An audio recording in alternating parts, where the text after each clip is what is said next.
सभी मित्रों को जय श्री राम, हर हर महादेव। एक बार आप सभी का फिर से हमारे चैनल पे स्वागत है। तो मित्रों, हम धीरे धीरे करके छोटा छोटा पार्ट बना के सुंदरकांड, दोहा, छंद, चौपाई सब अर्थ सहित बताने का प्रयास कर रहा हूँ। तो आप सभी का इस चैनल पे बहुत बहुत स्वागत है। आइए बिल्कुल देर ना करते हुए आज फिर से शुरू करते हैं। दोहा नंबर 8 से शुरू करते हैं हम लोग। आइए देखते हैं। मंगल भवन मंगल हारी, त्रबहु सुदशरथ अजिर बिहारी। निज पद नयन दिए मन, राम पद कमल लीन। परम दुखी भा पवन सुत, देख जानकी दीन। श्री जानकी जी की नेत्रों को अपने चरणों में लगाए हुए नीचे की ओर देख रही हैं और मन श्री राम जी के चरण कमलों में लीन है। जानकी जी को दीन दुखी देखकर पवन पुत्र हनुमान जी बहुत ही दुखी हुए। तरुपल्लव महुरहा लुकाई, करई विचार करौ का भाई। तहि अवसर रावण तहाँ आवा, संग नारी बहु किए बनावा। हनुमान जी वृक्ष के पत्तों में छिप रहे हैं और विचार करने लगे कि हे भाई, क्या करूं, इनका दुख कैसे दूर करूं। उसी समय बहुत सी स्त्रियों को साथ लेकर सज धज कर रावण वहां आया। बहुविधि खल सीतहि समझावा, साम दान भय भेद दिखावा। कहा रावण सुन सुख सुमुखि सयानी, मंदोदरी अधिक सब रानी। उस दुष्ट सीता जी को बहुत प्रकार से समझाया, साम दान भय भेद दिखलाया। रावण ने कहा, हे सुमुखी, हे सयानी, सुनो। मंदोदरी आदि सब रानियों को तो अनुचरी करहु पन मोरा, एक बार बिलोक मम ओरा। तृण धरि ओट कहति वैदेही, सुमिरि अवधपति परम सनेही। मैं तुम्हारी दासी बना दूंगा, यह मेरा प्रण है। तुम एक बार मेरी ओर देखो तो सही। अपने परम स्नेही कौशलाधीश श्री रामचंद्र जी का स्मरण करके जानकी जी तिनके की आड़ पर्दा करके कहने लगी, सुन दस मुख खगोत प्रकाशा, कबहु की नालिन करहि विकासा। यस मन समुझत कहत जानकी, खल सुदिन ही रघुबीर बानकी। हे दसमुख सुन, जुगनू के प्रकाश से कभी कमलिनी खिल सकती है। जानकी जी फिर कहती हैं, तू अपने लिए भी ऐसा ही मन में समझ ले। रे दुष्ट, तुझे श्री रघुबीर के बाण की खबर नहीं है। सट सूने हरिया नहीं मोही, अधम लिलज लाज नहीं तोही। रे पापी, तू मुझे सूने में हर लाया है। रे अधम निर्लज, तुझे लज्जा नहीं आती। ऐसा सीता जी रावण से कहती है। आगे देखिए क्या होता है। आप ही सुनि खगोत सम, राम ही भानु समान। परुष बचन बूढ़ सुनि काढ़ी, असी बोला यति खिसियान। अपने को जुगनू के समान और श्री रामचंद्र जी को सूर्य के समान सुनकर और सीता के कठोर वचनों को सुनकर रावण तलवार निकाल पड़ा। गुस्से में आकर बोला, सीता तय मम कृत अपमाना, कटि हैं तव सिर कठिन कृपाना। नाहित सपति मानु मम बानी, सुमुखी होत न तजीवन हानि।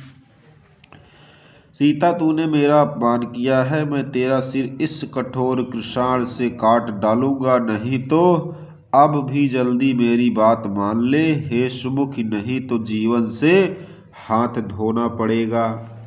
श्याम सरोज दाम सम सुंदर, प्रभु भुज करि कर सम दस कंधर। सो भुज कंठ कितो असि घोरा, सुनि सठ यस प्रमाण पन मोरा।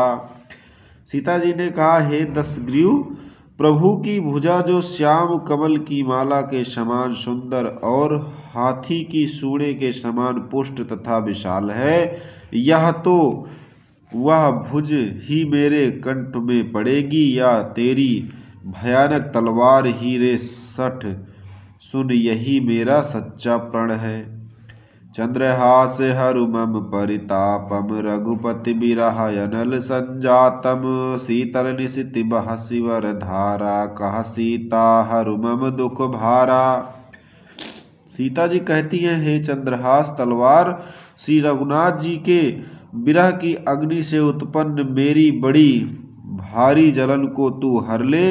हे तलवार, तू शीतल तीव्र और श्रेष्ठ धारा बहाती है, अर्थात तेरी धारा ठंडी और तेज है।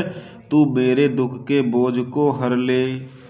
सुनत बचन पुनि मारन धावा मयन तना कही नीति बुझावा। कहसि सकल निश्चरहि बुलाई सीतहि बहुविधि त्रासहु जाई। सीता जी के ये वचन सुनते ही वह मारने दौड़ा। तब मैं दानव की पुत्री मंदोदरी ने नीति कहकर उसे समझाया। तब रावण ने सब राक्षसियों को बुलाकर कहा कि जाकर सीता को बहुत प्रकार से भय दिखलाओ। मास दिवस महु कहा न माना तय मैं मारब माँ काढ़ी कृपाना। यदि महीने भर में यह कहा न माने तो मैं इसे तलवार निकाल कर मार डालूंगा। अरे भवन गयहु 10 कंधर यहाँ पिशाचिन वृंद सीतहि त्रास दिखावहि धरहि रूप बहुमंद। यो कहकर रावण घर चला गया। यहाँ राक्षसियों के समूह बहुत से बुरे रूप धारण कर सीता जी को भय दिखलाने लगी। त्रिटा नाम राक्षसी एका राम चरण रति निपुण विवेका। सब नहीं बोली सुनायसि सपना सीतहि से ही करऊँ हित अपना।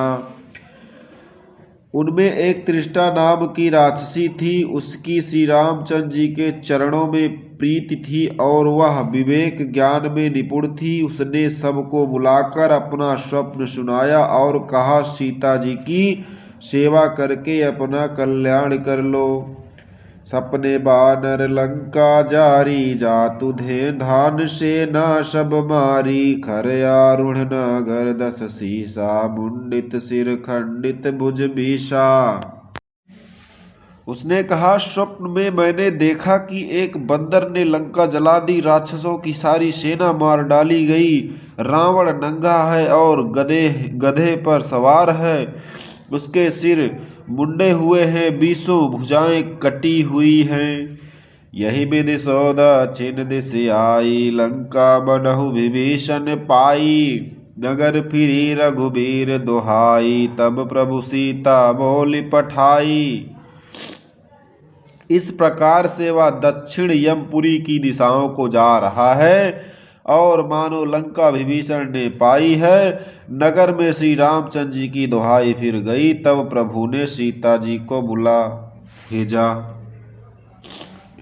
यह सपना मैं कहूँ पुकारी हुई है सत्य गए दिन चारी। तासु बचन सुनित्य सब डारी जनक सुता के चरण ही परी। मैं पुकार कर निश्चय के साथ कहती हूँ कि यह स्वप्न 4 कुछ ही दिनों बाद सत्य होकर रहेगा। उसके वचन सुनकर वे सब राक्षसियां डर गई और जानकी जी के चरणों में गिर पड़ी। बोलो श्री रामचंद्र की जय। मित्रों, अब यहीं पे समाप्त करते हैं। दोहा नंबर 11 से कल फिर सुनाएंगे। तब तक के लिए जय श्री राम। हर हर महादेव।